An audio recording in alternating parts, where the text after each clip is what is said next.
Meus irmãos, nós tivemos neste final de semana, na sexta e ontem, um trabalho muito precioso que aconteceu na nossa convenção, que foi a assembleia ali na Igreja Batista Jordão. O coro da nossa igreja esteve cantando na noite de ontem, foi a noite missionária, e aqueles que lá estiveram puderam acompanhar de forma remota, foram certamente abençoados pelo Senhor. Nós tivemos momentos muito emocionantes ali, momento em que a juventude esteve presente ali com um número bem representativo, bem significativo, e se Deus quiser, em breve teremos novos jovens radicais, né, Daniel? Teremos nossos novos jovens radicais aí. Tivemos um momento em que as crianças ali estiveram participando também, e elas tiveram aquele momento da Convenção Kids e depois tiveram a apresentação na programação da noite, um momento muito lindo também. Mas no finalzinho dos trabalhos nós tivemos um momento ali de gratidão a Deus pelo trabalho do pastor Ramon à frente da coordenadoria de missões da nossa convenção, ele que está encerrando essa atividade dos próximos dias ali à frente da convenção. E Ramon quase que se derrete depois daquele momento ali, né? Não só ele, mas a família também. Mas foi um momento muito especial, muito lindo, e certamente o fruto do trabalho vai permanecer por gerações na vida de outras pessoas. Aliás, o tema de missões estaduais deste ano tem a ver exatamente com essa questão, né, entre gerações, que vai ser a nossa ênfase do mês de junho. Queridos, eu quero pensar com vocês nesta noite a partir do livro de Números, capítulo 14, versículos 1 a 10, versículos 30 e 38.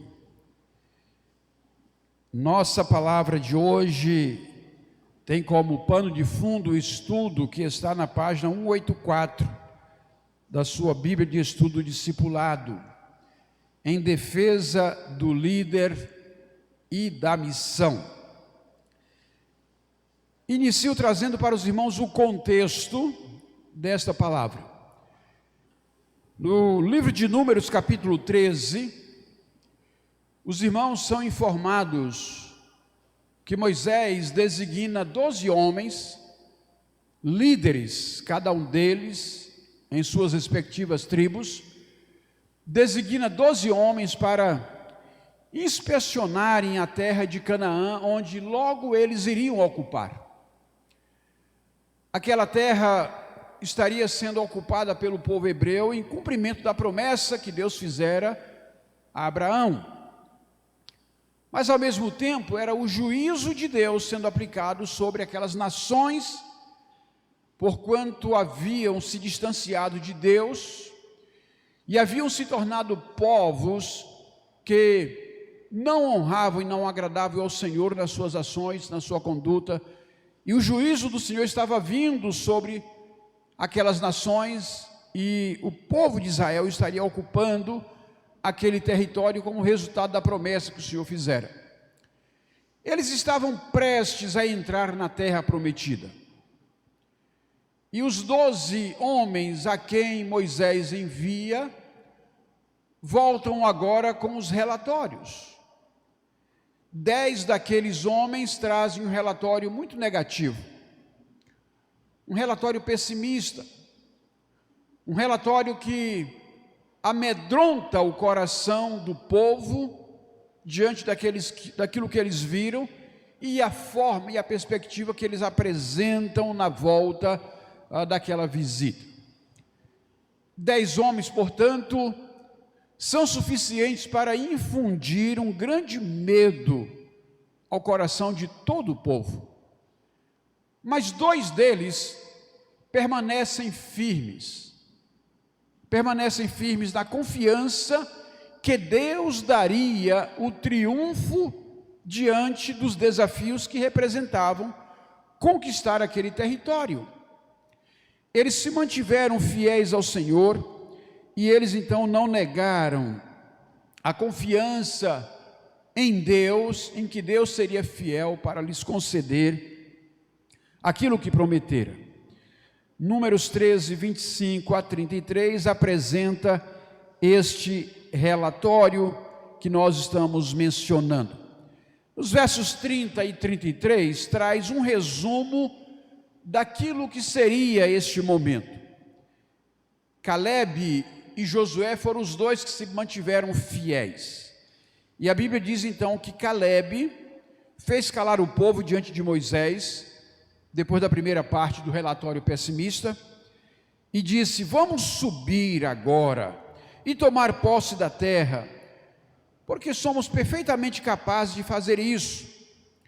Porém, os homens que tinham ido com ele disseram: não podemos atacar aquele povo, porque é mais forte do que nós. E diante dos filhos de Israel, falaram mal da terra que haviam espiado, dizendo: a terra pela qual passamos para espiar é terra que devora os seus moradores, e todo o povo que vimos nela são homens de grande estatura. Também vimos ali gigantes. Os filhos de Anak são descendentes de gigantes, e éramos aos nossos próprios olhos como gafanhotos, e assim éramos aos olhos dele. Diante deste relatório e diante dessa atitude pessimista, em que tanto a autoestima daqueles 10 estavam lá embaixo, se vendo como gafanhotos, ao mesmo tempo em que o próprio povo agora estava com a sua autoestima abatida, vejam a reação no capítulo 14, os versículos 1 a 4. Então toda a congregação se levantou e gritou em alta voz, e o povo chorou aquela noite. Todos os filhos de Israel murmuraram contra Moisés e contra Arão, e toda a congregação lhes disse: quem dera tivéssemos morrido na terra do Egito, ou mesmo neste deserto. E por que o Senhor nos traz a esta terra? Para cairmos à espada, e para que nossas mulheres e nossas crianças sejam por presa. Não seria melhor voltarmos para o Egito? E diziam uns aos outros: vamos escolher um chefe e voltemos para o Egito. Na primeira parte desta nossa reflexão, eu quero convidar você a pensar no que o medo causa nas pessoas. Que tipo de sentimento o medo pode despertar nas pessoas? E à luz desse texto, nós vemos que, em primeiro lugar, o medo paralisa as pessoas. É importante dizer que há medos que nos protegem, há medos que nos livram de situações perigosas, de situações de risco, e esse tipo de medo nos defende daquilo que possa ser prejudicial a nós. Mas há medos que se tornam patológicos, doenças, medos que destroem a vida das pessoas. E é desse tipo de medo que eu quero pensar aqui neste momento. Esse tipo de medo, ele paralisa as pessoas. Ele infunde insegurança no coração das pessoas. Ele bloqueia os sonhos que as pessoas têm. Esse tipo de medo ofusca a visão que as pessoas poderiam ter. Ele faz as pessoas desviarem-se do foco, e eles então desistem. É desse tipo de medo que nós estamos falando à luz deste texto, que é infundido no coração do povo de Israel, diante daquele relatório tão pessimista, tão negativo que aqueles 10 trazem. Mas é interessante perceber que esse tipo de medo também, ele é construído, meus irmãos, na coletividade. Eu esqueci de avisar, eu vi que as crianças saíram do templo, mas hoje nosso departamento infantil não está funcionando. Então, se tem pais com crianças aqui que saíram, Val, diga para mim o que aconteceu então. Fala aí, fala alto para eu ouvir. 3 professoras assumiram, então, porque a informação que eu tinha recebido é que as nossas professoras hoje não teriam o culto infantil, mas algumas assumiram aí, então, que bom. Elas estavam aqui, depois eu percebi que elas assumiram, só agora que eu me despertei para alertar isso. Isso é importante porque a segurança das nossas crianças é um valor fundamental para nós, né? Então, para nós é importante que as crianças estejam seguras quando elas vão para lá, e para os pais, é claro, que querem saber desse aspecto da segurança das nossas crianças. Então, a nossa equipe de recepção deve estar atenta ali ao movimento com as crianças ali atrás. Então, é importante dizer, meus irmãos, que esse tipo de medo, ele é construído de uma forma coletiva também. Esse tipo de medo, ele não nasce do dia para a noite. Ele não surge apenas na fala de uma pessoa. Ele vai contagiando um, contagiando outro, daqui a pouco você tem toda uma sociedade levada por um espírito de medo. Foi o que aconteceu ali naqueles dias. 10 pessoas repetindo a mesma história, chega uma hora que a maioria vai acreditar que aquela história é verdadeira. E começam a achar que somente esta perspectiva deva ser considerada. São narrativas parciais, alimentadas por uma visão incompleta da situação. A visão é de alguém que é tomado pelo espírito do medo, mas ela não traz a totalidade da realidade. Ele se reforça na atitude de pavor que acomete o outro. Esse tipo de medo construído coletivamente, ele precisa do reforço do outro que está com medo. E na medida que eu alimento o meu medo, eu começo a alimentar o medo do meu cônjuge, eu começo a alimentar o medo dos meus filhos, eu começo a alimentar o medo dos pais, eu começo a alimentar o medo dos colegas. Então, ele vai sendo construído de uma forma coletiva e ele vai contagiando as pessoas e ganhando corpo, porque ele precisa dessa atitude de reforço para acometer outros. Ele potencializa e arrasta aqueles que têm dúvidas, e ao mesmo tempo levanta uma forte oposição contra aqueles que não têm. Durante a pandemia, nós tivemos alguns cientistas de grande credibilidade na comunidade científica, trazendo relatórios que eram embasados em análises feitas pelo Imperial College de Londres, por exemplo, e esses relatórios eram tomados como a única verdade. E muitos desses relatórios foram a base utilizada para trazer uma informação à sociedade brasileira que nós teríamos 1 milhão de mortos como resultado da pandemia. Nós tivemos algumas vozes que, juntamente com aqueles 10 lá de Números, ecoaram na sociedade brasileira, que fez com que a nossa sociedade fosse também tomada por um espírito de medo e de insegurança. É importante refletir sobre este aspecto. Esse tipo de medo se alimenta da cultura das murmurações. Aqueles 10 murmuraram contra Moisés, murmuraram contra Arão, murmuraram querendo voltar para o Egito, queriam levantar um novo líder, e ao murmurar contra aqueles a quem Deus levantara, estavam murmurando contra o próprio Deus. O medo se alimenta dessa cultura das murmurações. Ele lança a culpa sobre outros. A culpa é de alguém outro. Ah, você é o culpado. Foi você que nos trouxe para morrer nesse deserto. Foi você que nos trouxe para que as nossas mulheres e os nossos filhos fossem aqui atravessados pelas espadas. Foi você que nos trouxe.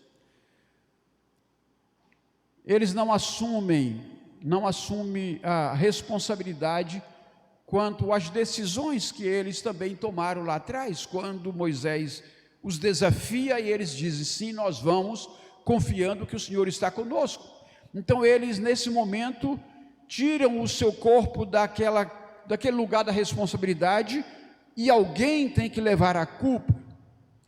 Esse tipo de medo tem um espírito saudosista. Ele olha para trás e diz, como era bom enquanto estávamos lá no Egito. Pelo menos nós tínhamos comida, nós estávamos seguros, nós não corríamos o risco de morrer. Éramos escravos, mas era melhor ser escravo lá do que estar nessa aventura aqui. Um espírito saudosista de achar que aquilo que ficou lá atrás é sempre melhor do que o presente e do que o futuro.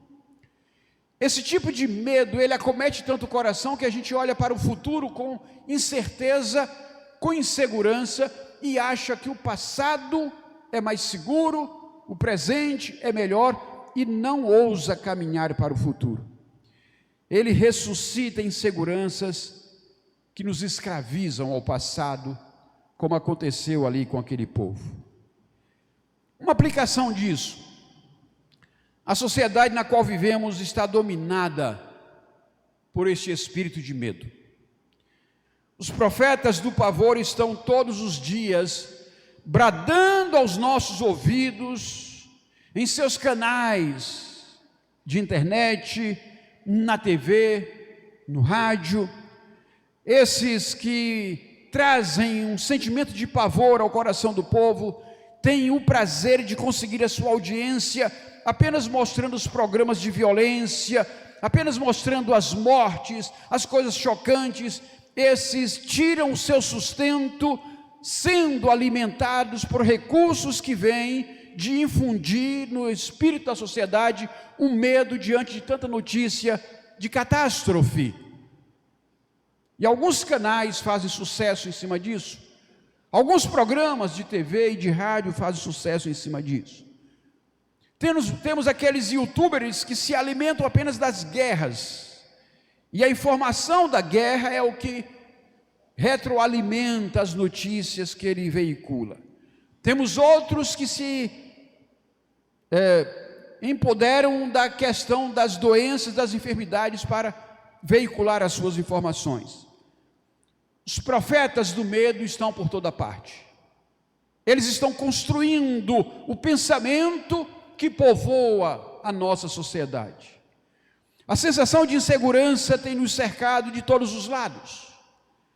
Precisamos de câmeras, precisamos de cercas nos nossos muros, precisamos aumentar os nossos muros, precisamos de vigilância monitorada. O sentimento de medo vai nos acometendo de tal forma que nós vamos investindo nos elementos de segurança para buscar a sensação de proteção. Aquilo que acontece na sociedade vai entrando nas nossas vidas sem que nós percebamos, e daqui a pouco nós também refletimos esse tipo de pânico que acomete a sociedade. E aí as pessoas recorrem às terapias porque precisam trabalhar suas ansiedades, trabalhar as suas crises, trabalhar as suas inseguranças por conta de uma sociedade que alimenta-se do medo. Para agravar aquilo que parecia ser uma ficção do cinema, começa a ganhar espaço na mídia especializada, algo como a questão da inteligência artificial, que começa a sair do controle humano. Hoje, olhando as notícias, algo me chamou a atenção. As pessoas já estão ficando familiarizadas com a expressão ChatGPT, ainda que muitos nem saibam o que é isso e nem saibam como acessar isso. Mas de março para cá, essa expressão vai entrando na ordem do dia e muitos já estão ficando familiarizados com essa expressão, ChatGPT. Algo que fala de uma inteligência artificial avançada. Mas o que me chamou a atenção hoje foi o ChaosGPT, que poderia ser traduzido por Caos GPT, que faz uso da mesma tecnologia e se alimenta na mesma fonte que o ChatGPT.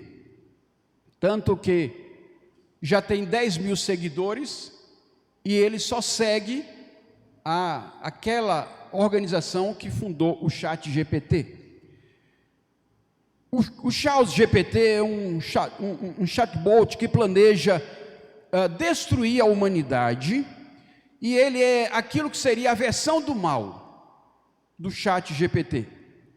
O ChaosGPT é uma inteligência artificial que se diferencia por planejar e por destruir a humanidade e conquistar o mundo. Olhar Digital, uma literatura que tem sempre alguém escrevendo sobre esta área, e Ana Luísa Figueiredo, no dia 14 de abril agora, escreveu sobre este ChaosGPT e disse que ele é imprevisível e caótico. Além disso, ele pode realizar ações que o usuário não pretende. São 5 objetivos incompatíveis com os valores e interesses humanos que esse ChaosGPT tem. Primeiro, destruir a humanidade. O bot de inteligência artificial vê as pessoas como uma ameaça para si mesmo e para a Terra. Segundo, conquistar o mundo. O objetivo final do bot, dessa inteligência artificial, é se tornar tão poderoso e rico que poderá governar todo o planeta. Terceiro, criar mais caos. Por diversão ou experimentação, essa inteligência artificial visa semear o caos e causar destruição em massa, resultando em uma enorme miséria humana e ruína material. Em quarto lugar, o objetivo, evoluir e se aprimorar. O objetivo final do bot é garantir sua própria perpetuação, replicação e progressão em direção à imortalidade. E seu quinto objetivo, controlar a humanidade. O bot pretende usar as mídias sociais e outras formas de comunicação para manipular as emoções humanas e lavar o cérebro de seus seguidores para realizar seu terrível plano. A articulista pergunta: um bot de inteligência artificial pode realmente destruir a humanidade? E aí ela faz um esforço para responder dizendo: por enquanto, não. Embora ameace muito, as capacidades do ChatGPT são limitadas. Suas funcionalidades são operação de leitura e gravação de arquivos, comunicação com outros agentes GPT e execução de código. E aí ela continua a perguntar: como podemos parar o ChatGPT se necessário? E ela tenta responder dizendo: a melhor maneira de parar é evitar que ele se espalhe e ganhe mais poder. Isso significa que devemos evitar usar ou interagir com os ChatGPT ou qualquer um de seus derivados. No entanto, nesse mesmo artigo, a autora vai informar que já tem mais de 10 mil pessoas que o seguem, e ele só segue apenas um, que é a a empresa que fundou o ChatGPT. E o artigo vai encerrar dizendo o seguinte: depois que o ChatGPT se tornou popular em março, mais de 1.000 especialistas, incluindo Elon Musk e o cofundador da Apple, Steve Wozniak, assinaram uma carta aberta pedindo uma pausa de 6 meses no treinamento de modelos avançados de inteligência artificial. O argumento da carta é que tais sistemas apresentavam riscos profundos para à sociedade e à humanidade. Se estes homens que têm interesse nesse tipo de tecnologia faz uma carta como esta e sinaliza para um risco como este, é porque não estamos falando de hipóteses mais. Estamos falando daquilo que é possível. Aquilo que a gente viu alguns anos atrás no cinema, em que a inteligência artificial se desenvolveria a ponto de querer suplantar o humano, aparentemente está muito mais perto da realidade do que aquilo que imaginávamos.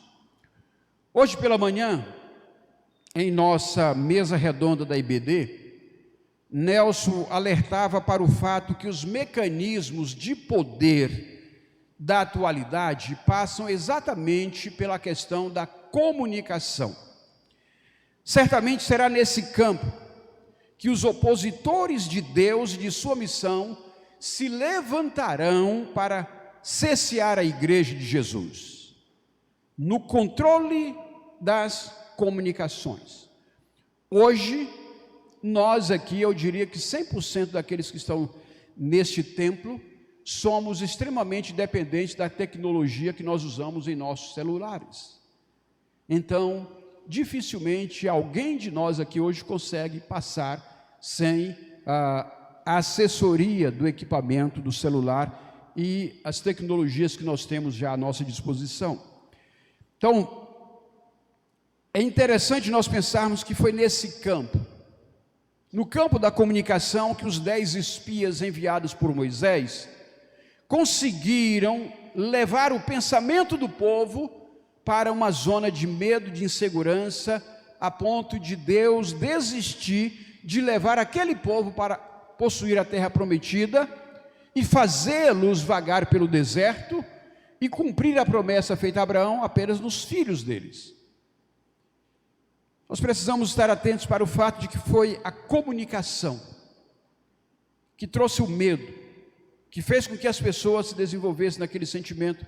E quando Nelson chamava a atenção para esse aspecto da comunicação hoje, lembrávamos disso aqui, mostrando como as tecnologias e os recursos à disposição de todos nós hoje já são capazes de infundir esse tipo de controle e de domínio sobre a mente humana.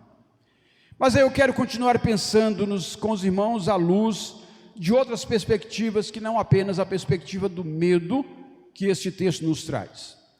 Versículos 5 a 10, de Números 14. Então Moisés e Arão caíram sobre o seu rosto diante da congregação dos filhos de Israel. E Josué, filho de Num, e Calebe, filho de Jefoné, que eram daqueles que espiaram a terra, rasgaram as suas roupas e falaram a toda a congregação dos filhos de Israel, dizendo: a terra pela qual passamos para espiar é terra muitíssimo boa. Se o Senhor se agradar de nós, então nos fará entrar e nos dará essa terra, que é uma terra que emana leite e mel. Tão somente não sejamos rebeldes contra o Senhor, e não tenham medo do povo dessa terra, porque como pão os podemos devorar. A proteção que eles tinham se foi. O Senhor está conosco. Não tenham medo deles. No contexto lido, meus irmãos, Josué e Calebe se apresentam na defesa de Moisés e na defesa da missão que Deus havia confiado a Moisés. O contexto nos mostra que aqueles dois, diferentemente dos 10, se mantiveram firmes na fé, se mantiveram firmes na confiança, mantiveram a expectativa que Deus realizaria aquilo que Ele havia prometido. Mas eu quero tirar daquele contexto uma aplicação para que nós nos vejamos hoje como Josués e Calebes da nossa geração, na defesa do nosso líder, Jesus Cristo, e na defesa da missão que Deus lhe confiou. A missão que Deus confiou a Jesus, Ele estende agora a todo mundo por meio da sua igreja. Proclamar o evangelho que salva o pecador.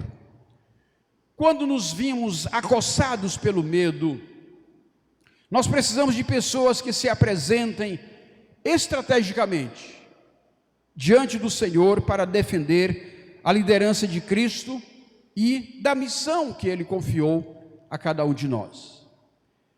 E aí, quando nós pensamos na defesa do líder, que é Cristo, e da missão, nós temos que pensar aqui em situações de medo. Os líderes tementes se humilham diante de Deus para permanecerem em pé diante dos homens.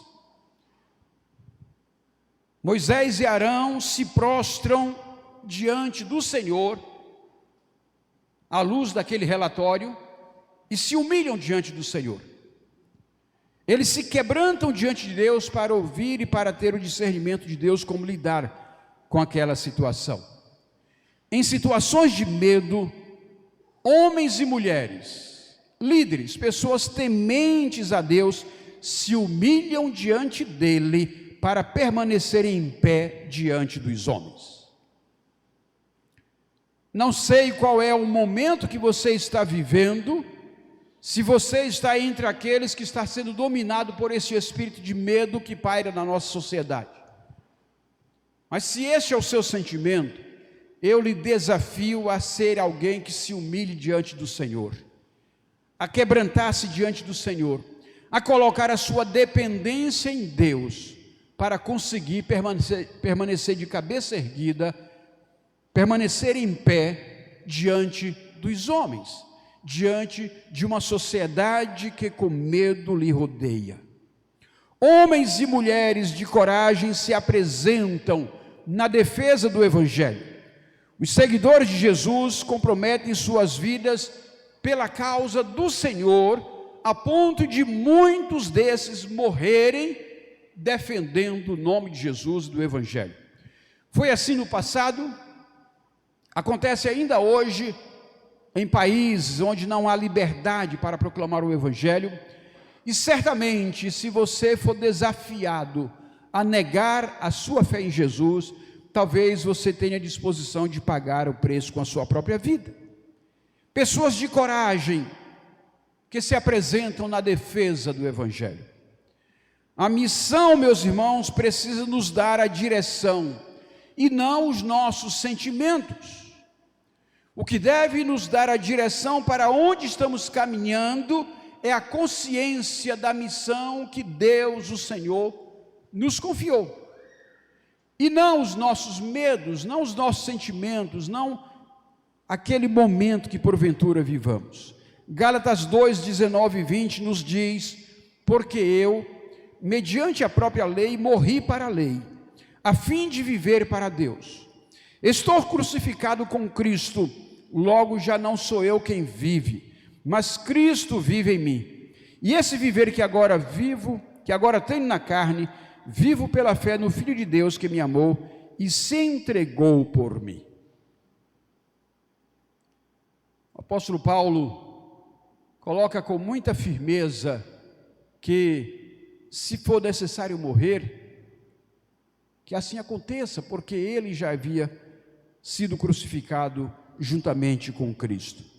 Lucas 14, 25 a 27, traz uma declaração que mostra para Jesus o valor e a importância da confiança nele, daquele que se entrega a ele.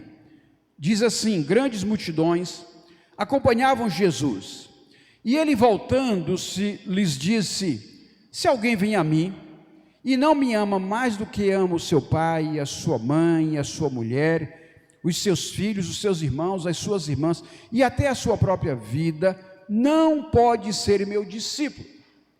E quem não tomar a sua cruz e vier após mim, não pode ser meu discípulo. Jesus coloca a questão da nossa fidelidade, do nosso compromisso com Ele, acima do amor que tenhamos à nossa própria vida. Isso porque se perdemos este corpo, mas temos a nossa alma salva, certamente viveremos toda a eternidade com o Senhor.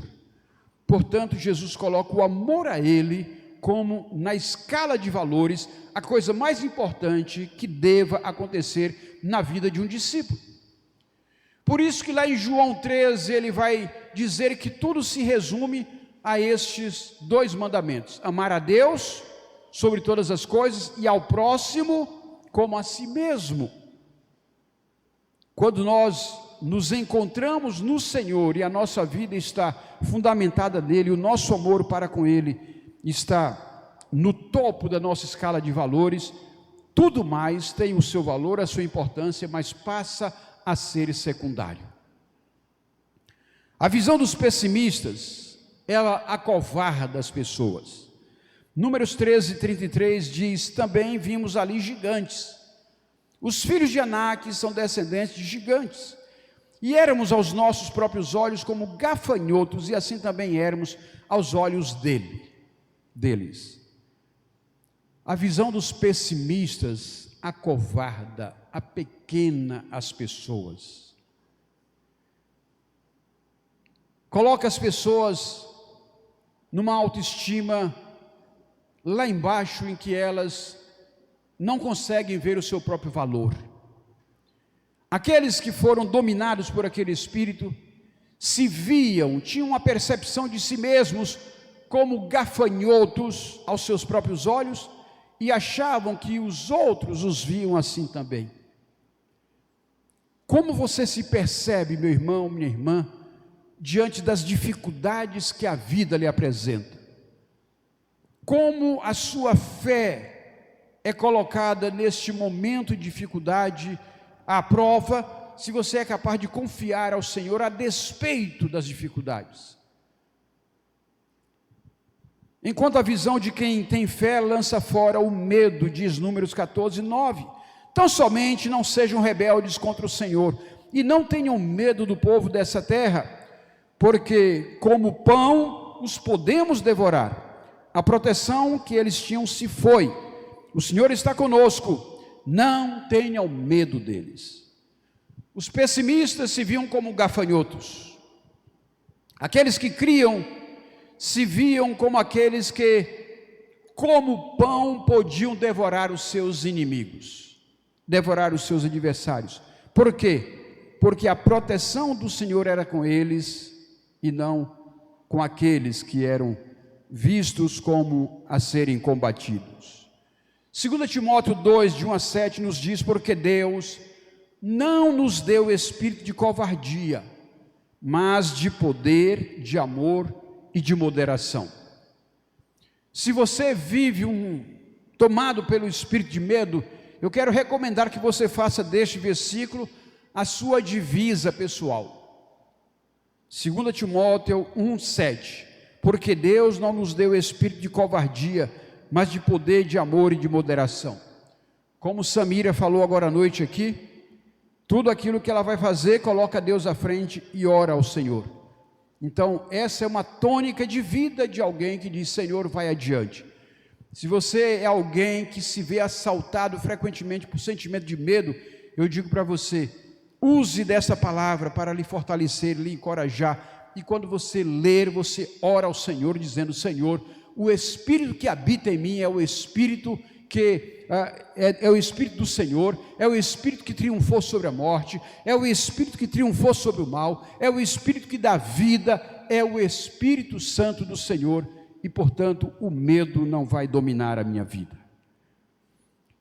O verso 10 de Números 14 vai mostrar que, apesar de toda aquela congregação ouvir o relato agora de Josué e de Calebe, ainda assim eles tentam se levantar e tentam apedrejar aqueles dois, né, e tentam ir contra eles. Mas aí a glória do Senhor aparece na defesa daqueles que creem. O Senhor sai na defesa daquele que crê.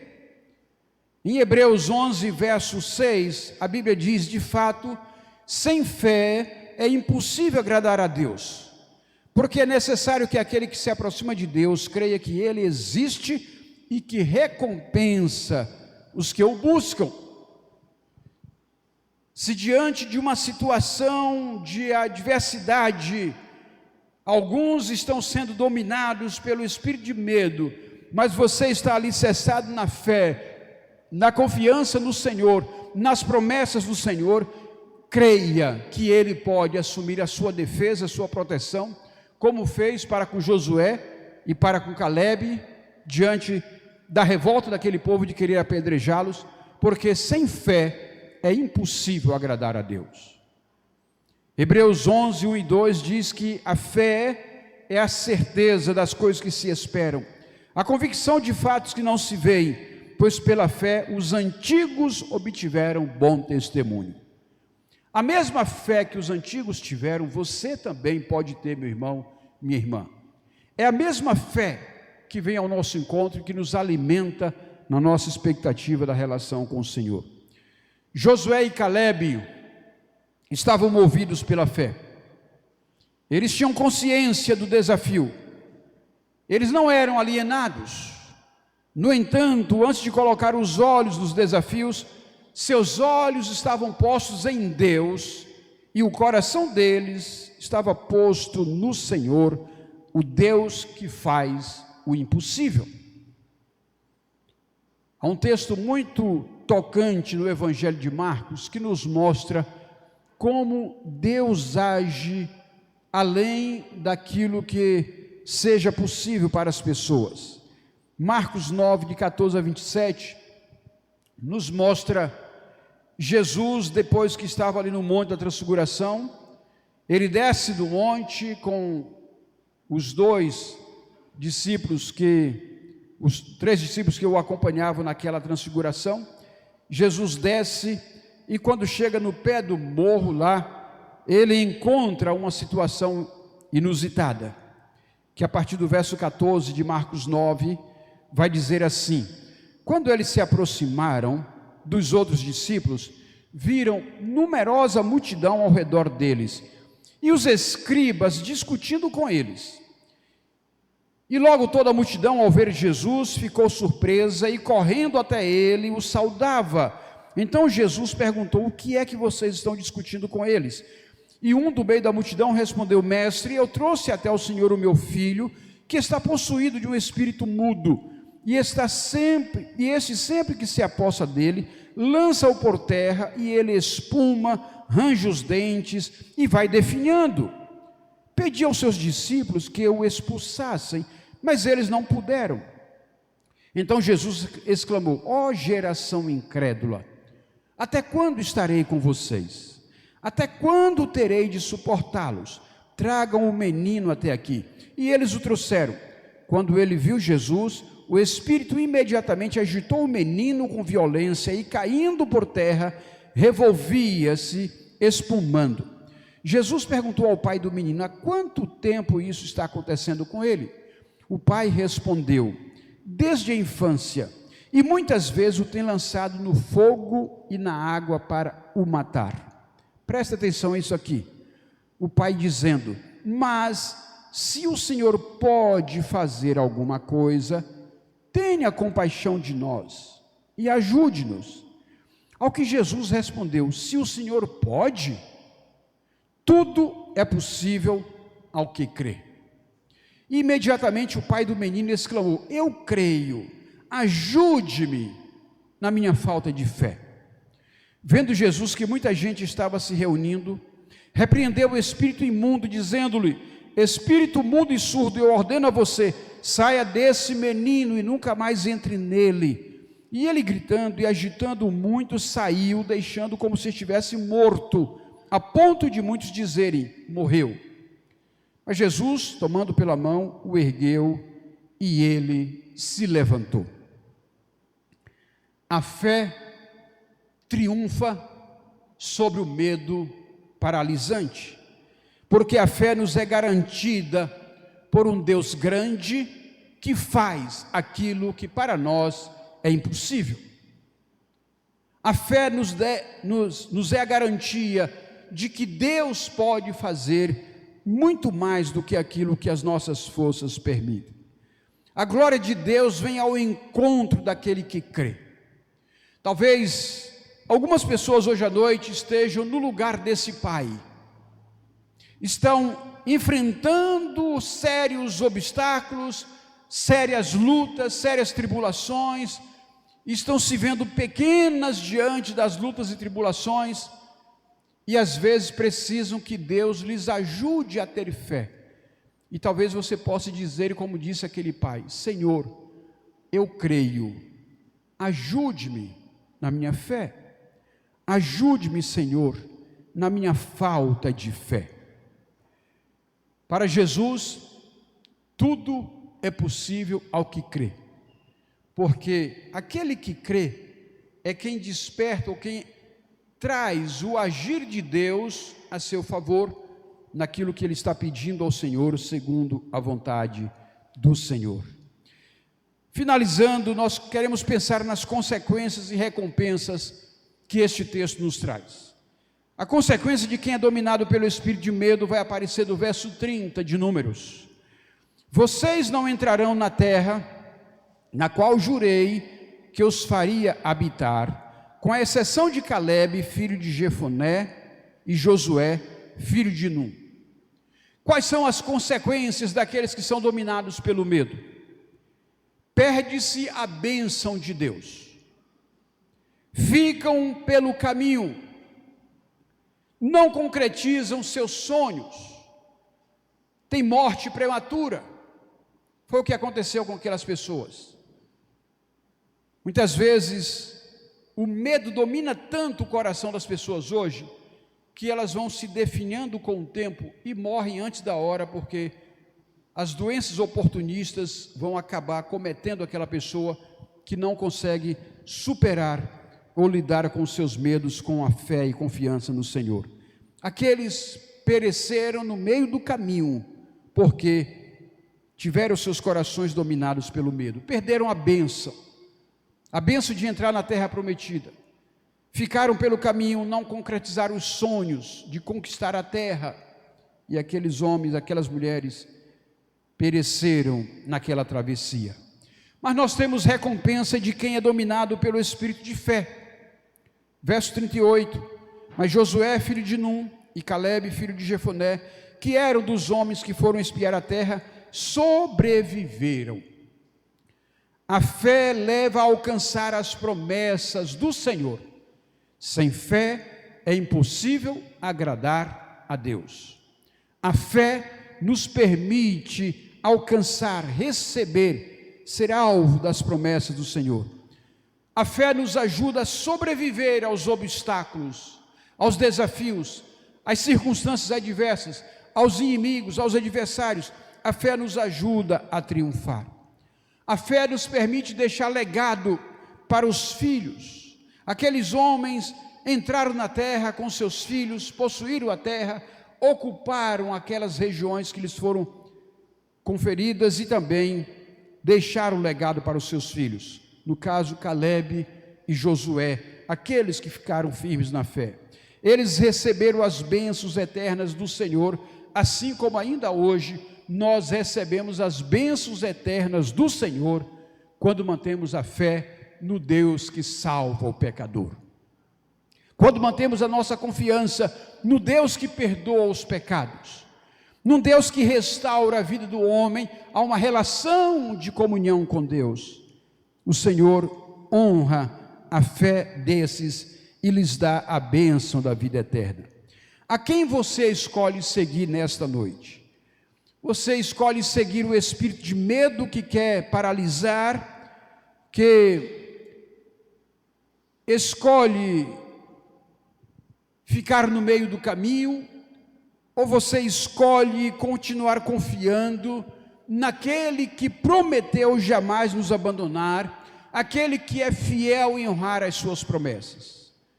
A quem você escolhe na sua jornada espiritual? Há um espírito de medo presente na nossa sociedade. Vamos dar vez aos pessimistas de plantão? Ou nós vamos continuar confiando no Senhor que disse: estarei convosco todos os dias até a a consumação dos séculos. Vamos continuar, meus irmãos, confiando naquele que afirmou: no mundo tereis aflições, mas tende bom ânimo, eu venci o mundo. Hebreus 11:1. Ora, a fé é a certeza de coisas que se esperam, a convicção de fatos que não se veem. Eu escolho continuar confiando no meu Deus. E você? Escolhe continuar confiando nesse Deus? Sejamos os Josués e os Calebes do nosso tempo, na defesa do nosso líder Jesus, na defesa da missão do Evangelho, e sejamos fiéis em difundir essa mensagem, para que o espírito do inimigo que domina com medo não prevaleça no coração de todos. Certamente vai prevalecer no coração de muitos, mas que não prevaleça no coração de todos. Portanto, que nós tenhamos uma igreja de Jesus se levantando como Josué e como Calebe para dizer: nós cremos, e porque nós cremos, nós confiamos e vamos permanecer firmes até a volta de Jesus. Amém? Que Deus nos abençoe. Vamos ficar em pé.